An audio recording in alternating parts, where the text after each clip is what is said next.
The ringtone was a scalpel, cutting my quiet afternoon open. I picked up, oblivious that my life was being divided into a before and an after. I was drowning in a mountain of laundry, a Tuesday ritual. Behind me, my kids were at the table, crafting a world from construction paper and crayon scribbles. It was domestic, safe, and mine. Then my sister's voice, polished and cold, filled the kitchen. Clara, you'll understand the necessity of this.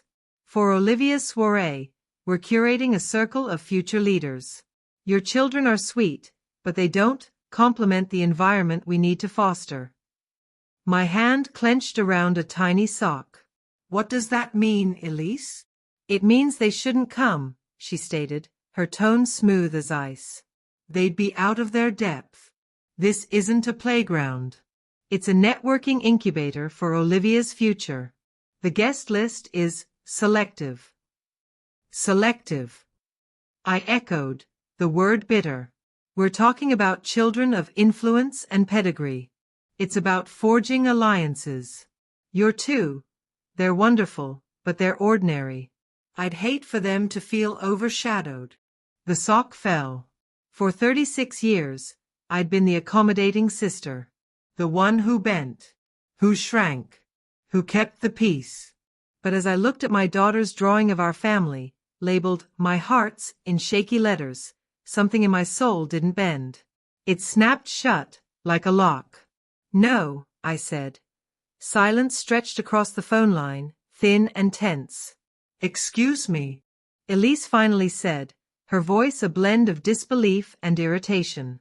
No, I repeated, the word firmer now. We will not be attending. If my children are deemed ordinary and unfit for your curated event, then their mother is equally unfit. Consider our invitation revoked. Clara, you're being hysterical. This is precisely why I called privately, to avoid a scene. You're taking this far too personally. My children are personal, I said, my voice low and steady, a newfound anchor in the storm of her words. You just told me they are not good enough, that they are ordinary and would be overshadowed. You made it deeply, unforgivably personal. So my answer is definitive. We're out. All of us. I ended the call before she could reply. My hand shook as I set the phone down on the granite countertop. The kitchen, once filled with the soft sounds of my children's creativity, now felt like a vacuum. Mommy? My daughter's voice was a small, hesitant thing. Was that Aunt Elise? I turned, swiftly wiping the hot tear that had escaped. Yes, honey. Is she mad at us? The fear in her question was a knife to my heart. Before I could formulate a lie, the front door opened and my husband, Leo, walked in, loosening his tie. He took one look at my face, the tear tracks I'd missed, the rigid set of my shoulders, and was across the room in 3 strides. What happened? The words tasted like ash. Elise called. The kids are officially uninvited from Olivia's birthday. She said they wouldn't fit in with the selective crowd, that they'd feel overshadowed. I couldn't bring myself to repeat ordinary. Leo's jaw hardened, a muscle ticking near his temple. I knew that look. It was the same one he wore when a business partner tried to renege on a deal. Cold, calculating fury. What did you say to her? I said we aren't going. He studied me, his dark eyes searching. I braced myself for the practical response, the voice of reason that would suggest we smooth things over for family's sake. Instead, he asked softly, "What do you need to do now?" The question disarmed me completely. It wasn't about what we should do, but what I needed. I looked past him to our children. My son was now adding a lopsided dinosaur to his picture. My daughter watched us, her lower lip trembling slightly. I need to protect them, I whispered, the realization solidifying as I spoke. I need to build a wall so high and so strong that no one, not even family, can ever make them doubt their worth. I need them to know that our love is not conditional on someone else's guest list. Leo pulled me into his chest, his embrace a fortress. Then that's what we'll do. His voice was a vow. We build the wall. That night, after the kids were tucked in, the house hummed with a different energy. The normalcy of homework and bedtime stories couldn't mask the seismic shift. I had drawn a line in the sand, and to my shock, my husband hadn't asked me to erase it. He'd brought concrete. The next morning, I sat the kids down at breakfast. So, I began, forcing a bright tone. This Saturday, instead of going to Olivia's party, we are having our own epic family quest day. It's going to be legendary. My daughter's face fell, her spoon clinking against her bowl. We're really not going? We are really going to have way more fun, I promised, my heart cracking at the confusion in her eyes. But why? My son asked, his brow furrowed. Doesn't Olivia want to play with us? Sometimes, I said carefully, choosing each word like a step through a minefield, grown-ups get confused about what's important. They think fancy parties and important names matter more than people's feelings. Aunt Elise got confused. It has absolutely nothing to do with how amazing you both are. Are we in trouble?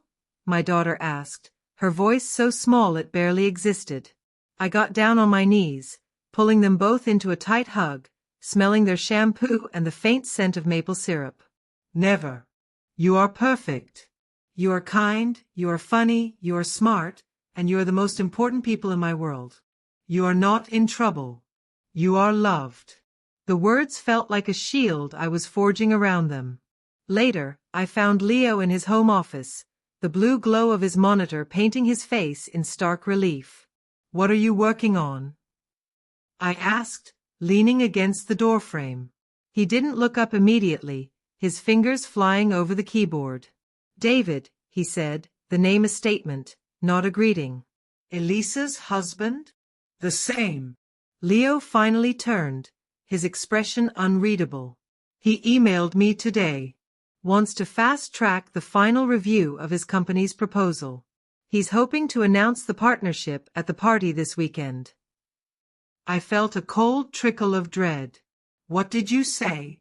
I haven't replied yet. Leo leaned back, steepling his fingers. His confidence is instructive. He's operating as if the deal is already signed. As if family connection is a substitute for due diligence. Is it? I mean, you were considering it. I was evaluating it, he corrected, his voice turning clinical. There's a difference. David seems to have forgotten that. He's forgotten I didn't get where I am by mistaking sentiment for strategy. He turned the monitor toward me. The subject line of a drafted email read, Sterling Builders, Comprehensive Audit Request. You're auditing him? I'm practicing thoroughness, Leo said, a ghost of a smile on his lips that didn't reach his eyes. Standard procedure for any major investment.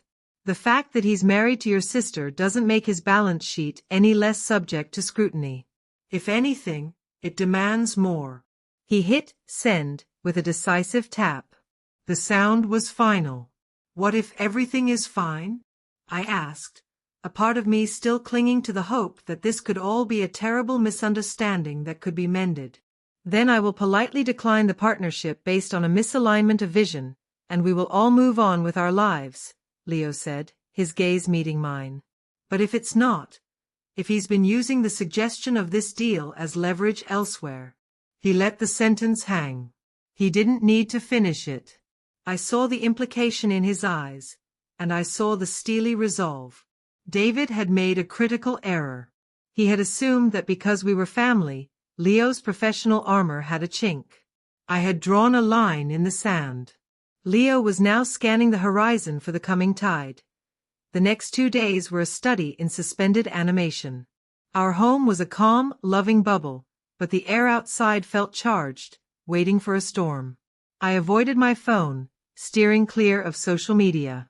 I knew what I would find, and my newfound resolve felt too fragile to test against my sister's curated perfection.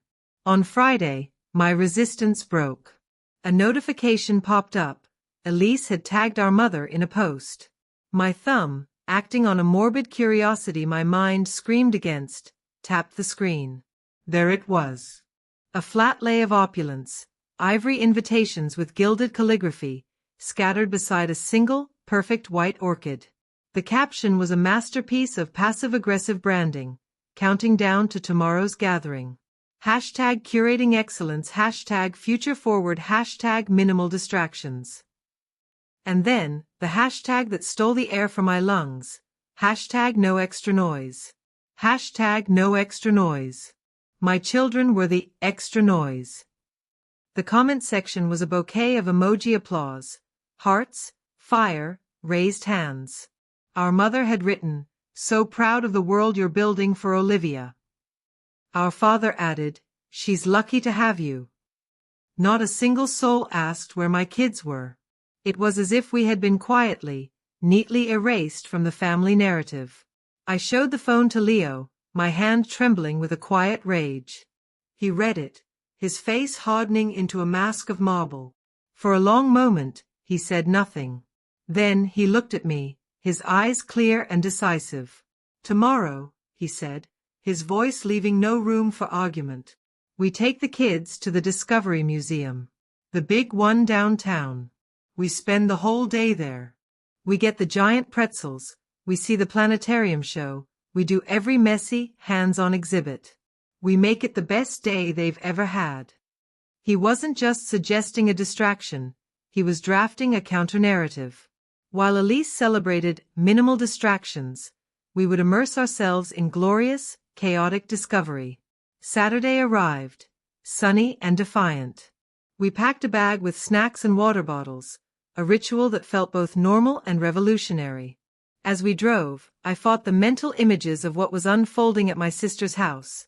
The silent children in miniature suits and designer dresses, the air kisses between parents, the strategic networking disguised as a birthday party. The museum was a beautiful, roaring chaos.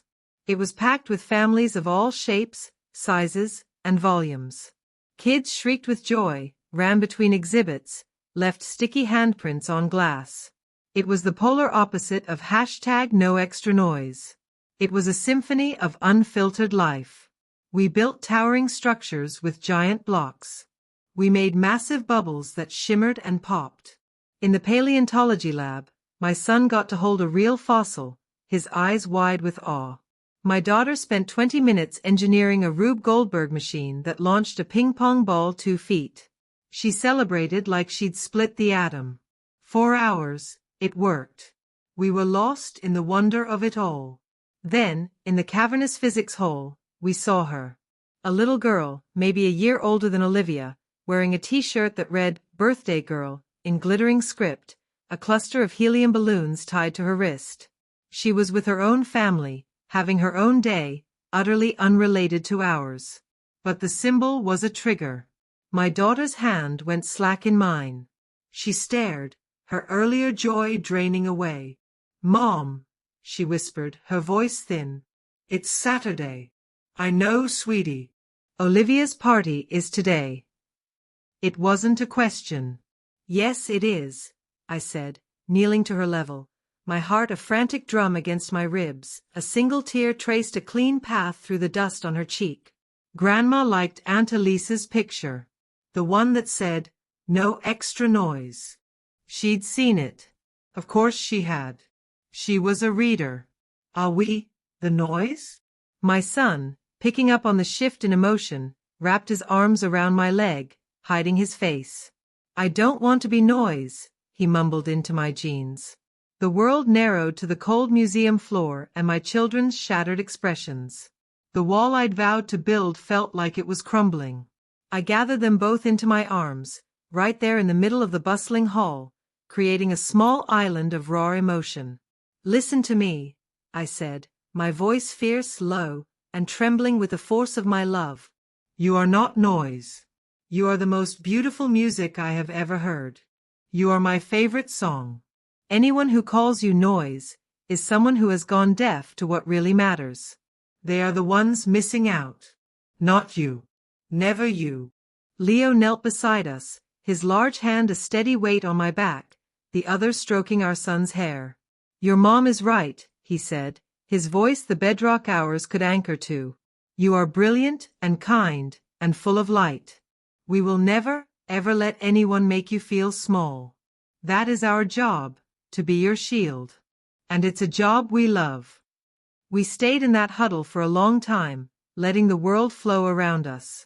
When we finally rose, my daughter's hand found mine again, her grip tighter. A new resolve had settled in her eyes, a reflection of my own. The appeaser in me had died on that floor. The protector had fully risen, armored in fury and love. You found something, I said, not a question.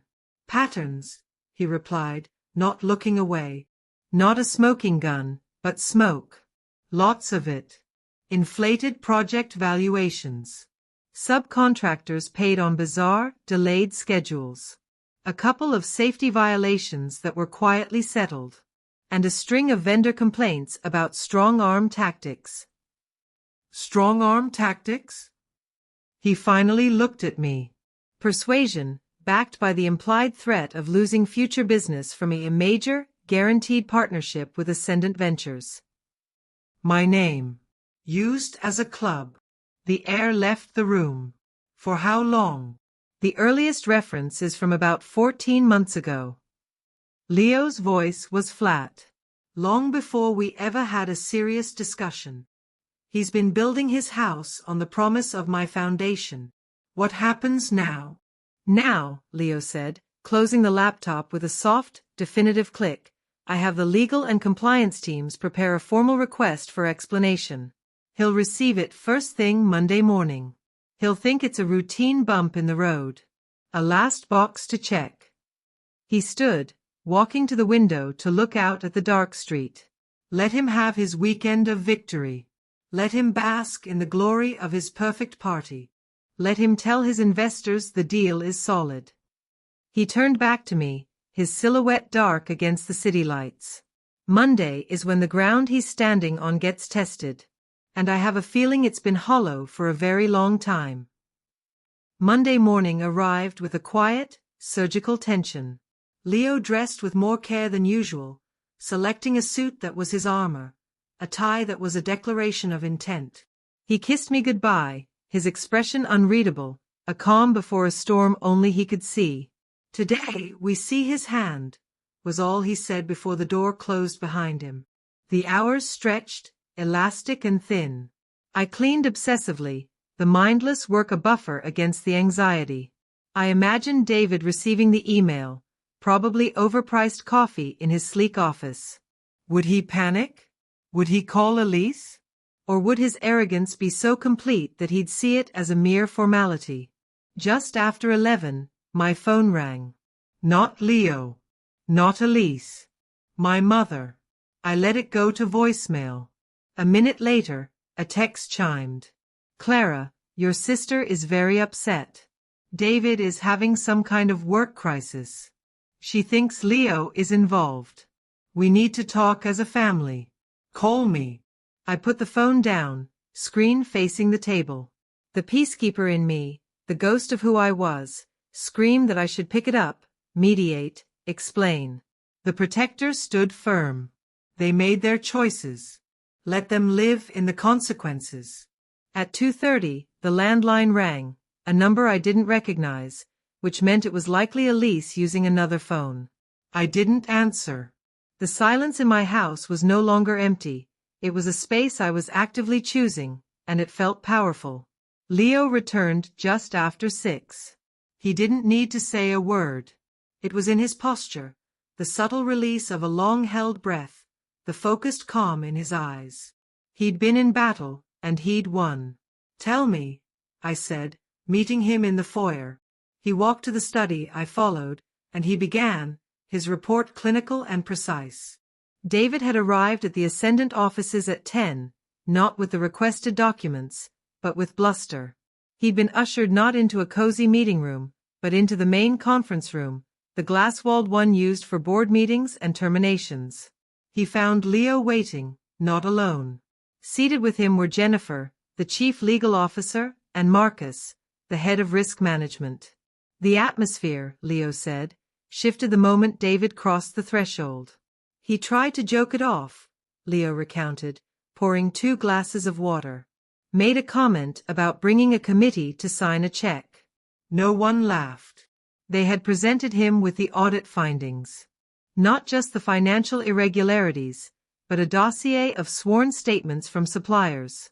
A fabricator who'd been pressured into a 20% cost reduction to secure your place in the Ascendant supply chain. A concrete supplier told his long-term partnership with my brother-in-law's firm was contingent on exclusive pricing. Each instance, dated, documented, with my husband's name used as the implicit threat. He tried to call it aggressive negotiation, Leo said, his voice cool. He said everyone in construction plays hardball. Jennifer then read him the legal definition of fraudulent misrepresentation. She showed him the clause in our own vendor code about ethical procurement. His face, it was like watching a building implode in slow motion. The formal termination letter was presented. All discussions between Ascendant Ventures and Sterling Builders were ceased, effective immediately.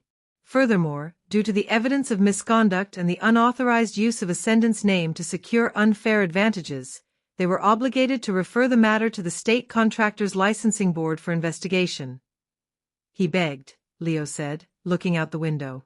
The arrogance was gone, completely evaporated. He said it would ruin him. That he had projects, employees, bank guarantees. He said. Leo paused, a flicker of disgust crossing his features.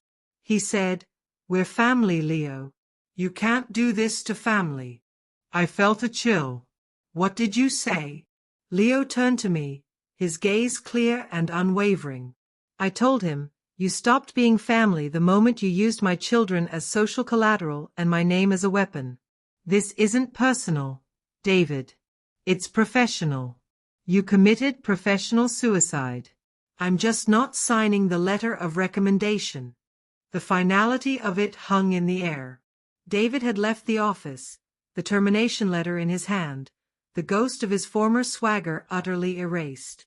My phone, which had been silent for an hour, suddenly erupted. "Elise." This time, I answered. I needed to hear it. "What did you do?" she screamed, her voice raw and ragged, a far cry from the polished chill of our last conversation. "What did you tell Leo to do?"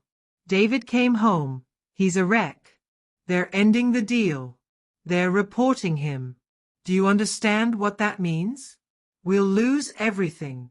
I waited for her hysterics to subside into jagged sobs. When she was quiet, I spoke, my voice calm, flat. "I told Leo the truth. That you disinvited my children for being noise. That David has been lying to people for over a year. Leo did what he does. He followed the facts. They led straight to your husband's doorstep. You destroyed us. Over a birthday party.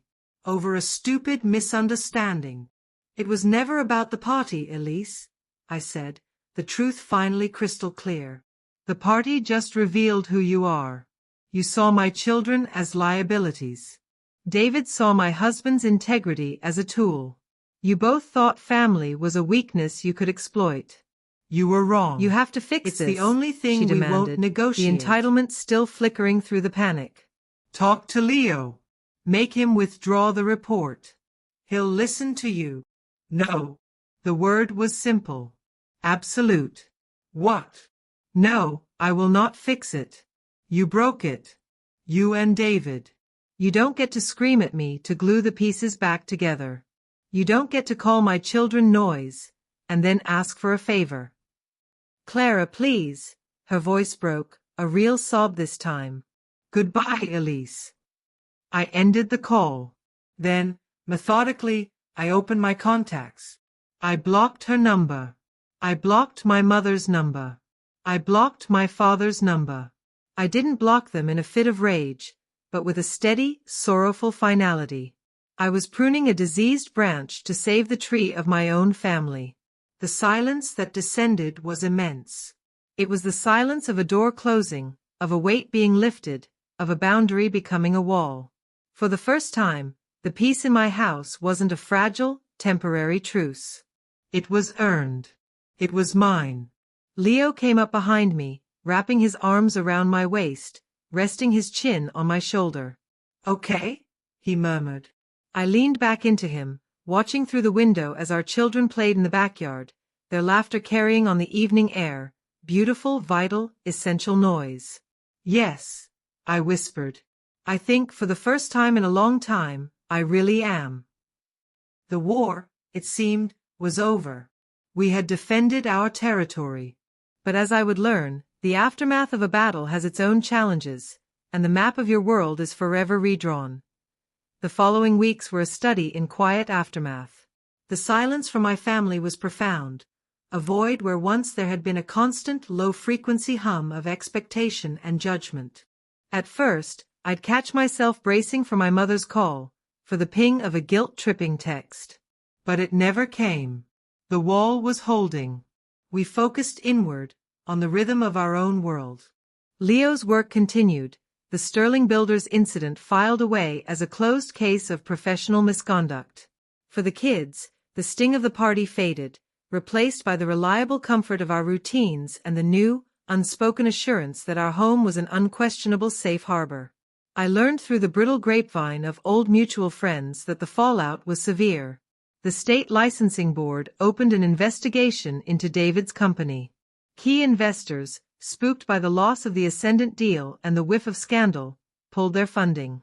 Sterling Builders downsized dramatically, dropping several luxury projects.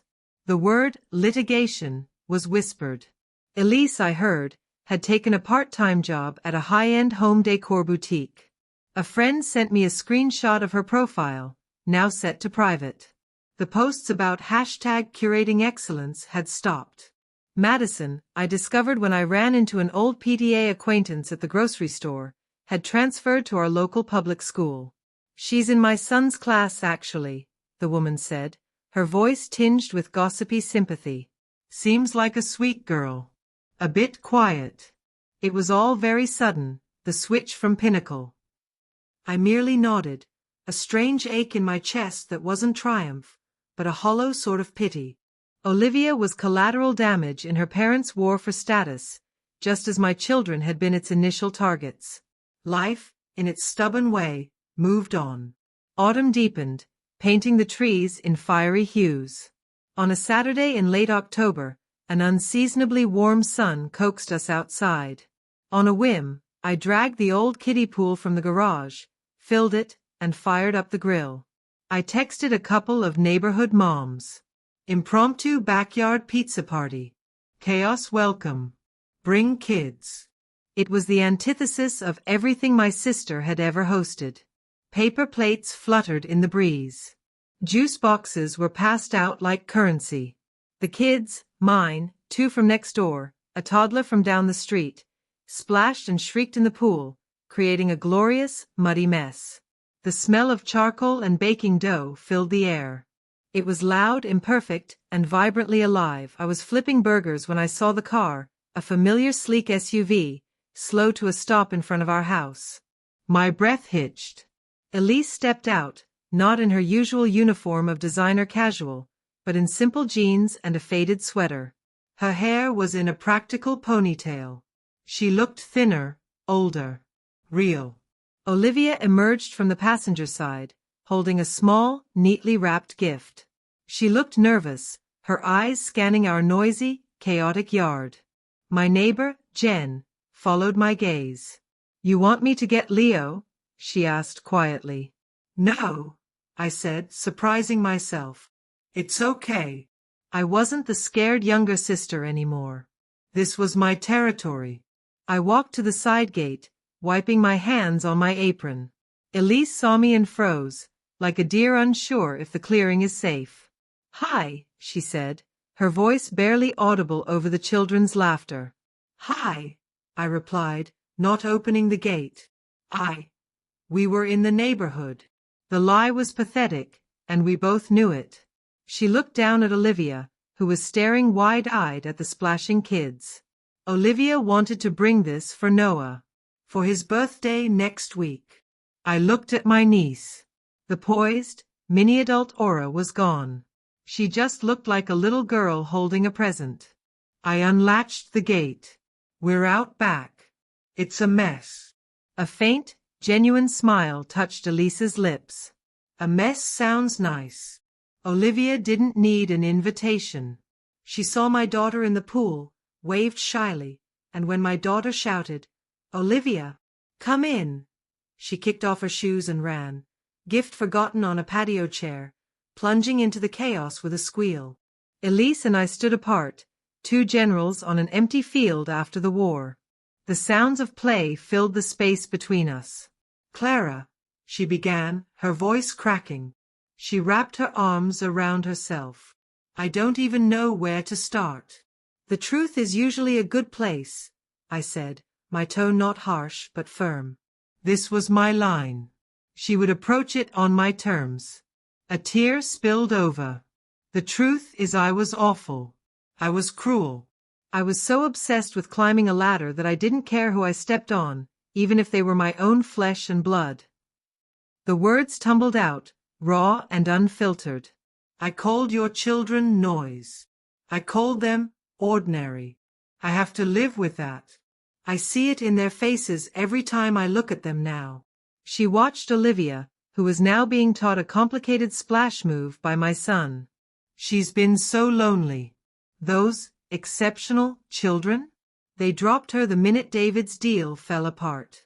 She comes home from school now and talks about your two non-stop. She has your daughter's drawings taped above her bed." Elise turned her watery gaze to me. "You have everything I was trying to buy." And I threw away my paper plate with a burger on it. She took it, staring at the humble offering as if it were a sacrament. "It's a start, Elise," I said carefully. "But you need to understand something. I am not who I was. That woman is gone. My children's well-being is my only currency. If you ever, in word or action, make them feel less than again, this ends. Permanently. There are no more second chances with me. This is the only one." She nodded, a sob catching in her throat. "I understand. I don't deserve it, but I understand." "It's not about what you deserve," I said, looking at Olivia's laughing face. "It's about what they deserve.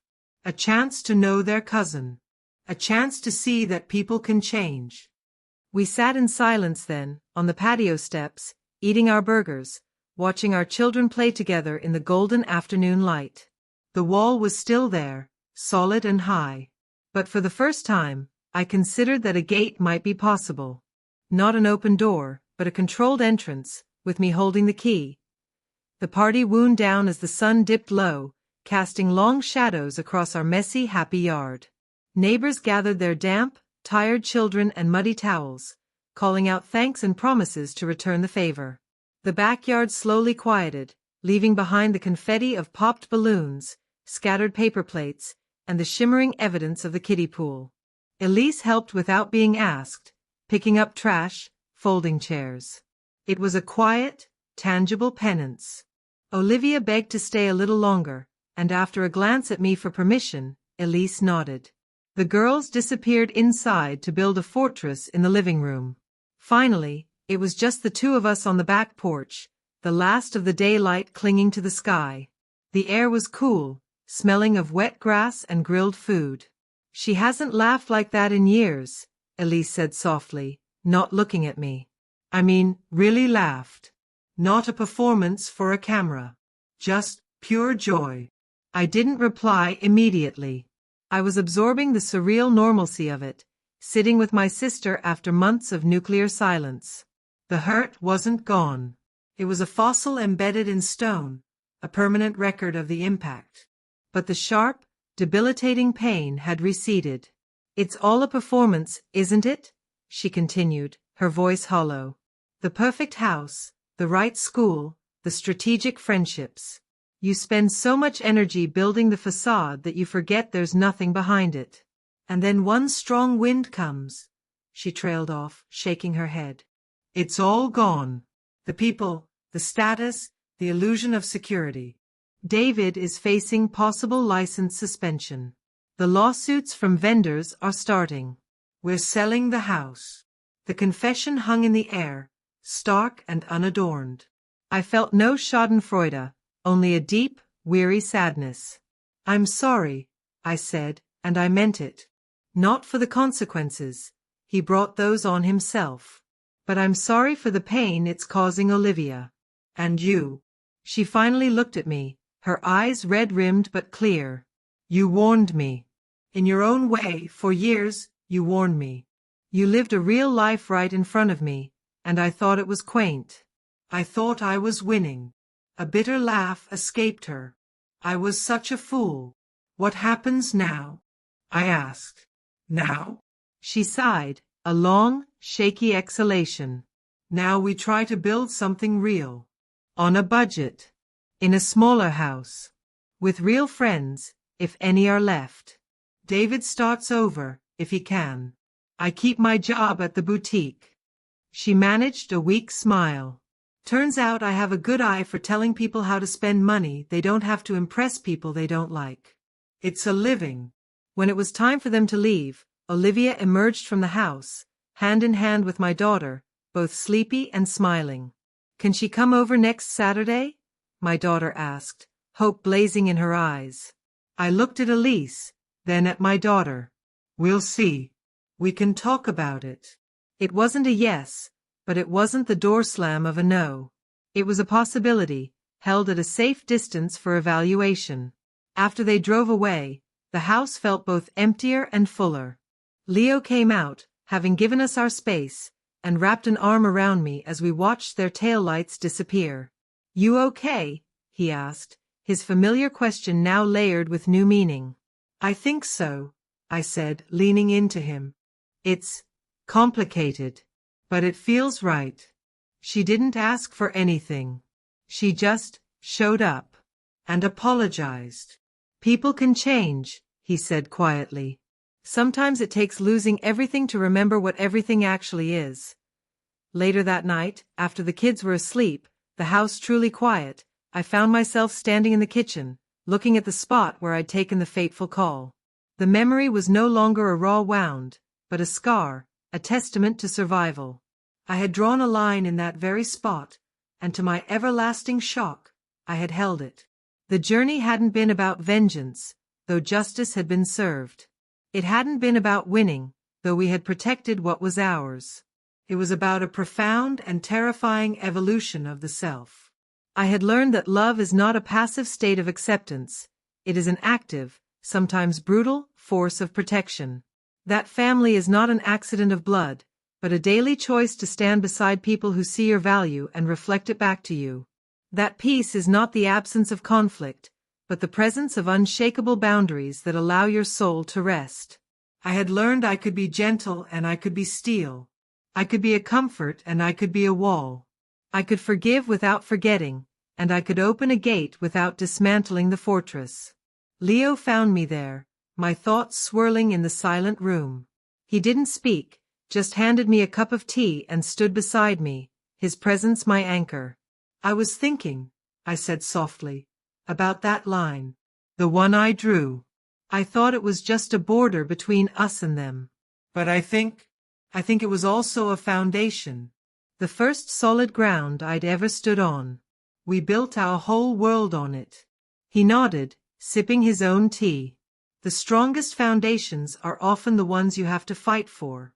They're not given. They're forged. We moved to the porch, sitting in the cool night air. The sky was a vast, star-dusted blanket. From inside, we could hear the soft whir of my son's sound machine. Are you afraid? Leo asked. Of letting her back in, even a little? I considered it. Yes, I admitted. But I'm more afraid of building a life out of no and fear. I'm not opening the door wide. I'm just not boarding up the window. The light that comes in is for the kids. The lock on the latch is still for me. He smiled, a true, warm smile that reached his eyes. That's my girl. The story wasn't over.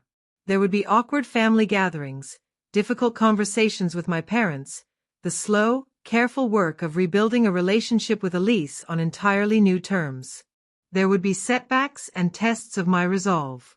But none of that mattered tonight. Tonight, in the quiet of our imperfect, fiercely loved home, with the stars watching over us and my children sleeping safely inside, I had everything I would ever need. I had my truth, my boundaries, and my people. And I had finally learned that the most powerful thing a person can be is not fearless, but fundamentally, unbreakably, clear. This story is more than just family drama. It's a blueprint for reclaiming your power. It's about that moment when the cost of keeping the peace becomes greater than the price of speaking your truth. We all have lines people assume we'll never draw, lines we're told we're too nice or too family-oriented to enforce.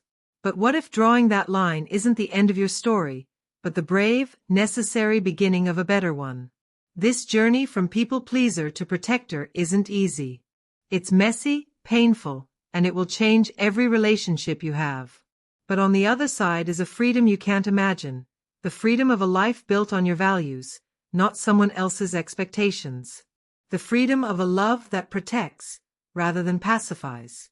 If this narrative resonated with you, if you've ever felt the sting of conditional acceptance or the heavy weight of family obligation, then you're in the right place. Winds of Thought is dedicated to exploring these pivotal moments of human strength. We dissect the stories where ordinary people make extraordinary choices to defend their dignity, their peace, and their loved ones. Your journey to unshakable clarity starts with a single step. And that step can be right here. If this video touched you, please give it a like. That single click tells the algorithm that stories with substance, stories about boundaries and courage, matter. It helps this channel reach others who need to hear this message. Then, subscribe to Winds of Thought and hit the notification bell. We publish powerful, narrative-driven content every week, designed to make you think, feel, and find the courage to write your own story of strength. You won't want to miss what we have coming next. Finally, your voice matters. Let's build a community of people who choose clarity over chaos. Share this video with one person you think needs to hear it today, a friend struggling with a toxic relationship, a family member learning to set boundaries, anyone who needs a reminder that no is a complete sentence. Thank you for watching, for listening, and for being part of this community. Your peace is worth protecting. Now go build your shelter.